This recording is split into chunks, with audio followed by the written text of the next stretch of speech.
આજે ગુજરાતમાં ચારે તરફ જ્યારે જન આક્રોશ યાત્રામાં અમે લોકોની વચ્ચે ગયા, એ ઉત્તર ગુજરાત હોય, સૌરાષ્ટ્ર હોય, મધ્ય ગુજરાત હોય કે દક્ષિણ ગુજરાત હોય, બધી જ બાજુ એક જ અવાજ છે કે ગુજરાતમાં દારૂબંધીનો કાયદો છે, પણ આ ભાજપની ભ્રષ્ટાચારી હપ્તાખોર સરકારને કારણે એક એક ગામમાં એક એક ગલીમાં પીવાનું પાણી નથી મળતું, પણ દારૂની રેલમછેલ છે.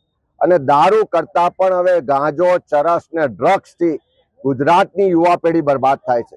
હમણાં દેશની પાર્લામેન્ટમાં પણ જે ડેટા બહાર આવ્યો કે છેલ્લા 6 વર્ષમાં ગુજરાતમાંથી 1,30,000 કિલોગ્રામ જેટલું ડ્રગ્સ ને નશીલા દ્રવ્યો પકડાયા.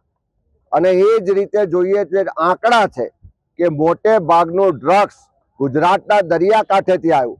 એટલે ગુજરાત ડ્રગ્સનું લેન્ડિંગ હબ બની ગયું છે. જે રીતે ગુજરાતમાં મેન્યુફેક્ચરિંગ થાય છે, જે રીતે દિવસે દિવસે મેન્યુફેક્ચરિંગની ફેક્ટરીઓ પકડાય છે, તો ગુજરાત ડ્રગ્સનું મેન્યુફેક્ચરિંગ હબ પણ બની ગયું છે. આ જ ગુજરાતમાંથી ડ્રગ્સ આજુબાજુના રાજ્યોને બીજે વિસ્તારોમાં જાય છે, તો એનો મતલબ કે ગુજરાત ડ્રગ્સનું ટ્રેડિંગ હબ પણ બની ગયું છે.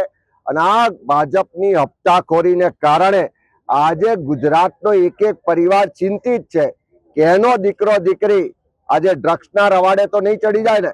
આ નશાના રવાડે ચડીને ગુજરાતની યુવા પેઢી બરબાદ થઈ રહી છે. અને આજે એવી સ્થિતિનું નિર્માણ થયું છે કે જો તાત્કાલિક લોક જાગૃતિ નહીં આવે, આ હપ્તાખોર સરકારને દૂર નહીં કરીએ, તો આવનારા સમયમાં આપણે દુઃખ સાથે કહેવું પડે કે ગુજરાત આ નશાના કારણે ઉડતા ગુજરાત બનવાની દિશામાં આગળ વધી રહ્યું છે. મારી તમામ લોકોને વિનંતી છે, કોંગ્રેસ પક્ષ દ્વારા નશા મુક્ત ગુજરાત અભિયાનની શરૂઆત કરવામાં આવી છે. અમારી NSUI વિદ્યાર્થી પાંખ દ્વારા ડ્રગ્સ ફ્રી કેમ્પસની અભિયાનની શરૂઆત કરવામાં આવી છે. ત્યારે આવો સાથે મળી આ હપ્તાખોર સરકારને પણ શાન ઠેકાણે લાવીએ અને ગુજરાતની યુવા પેઢીને નશાથી બચાવીએ.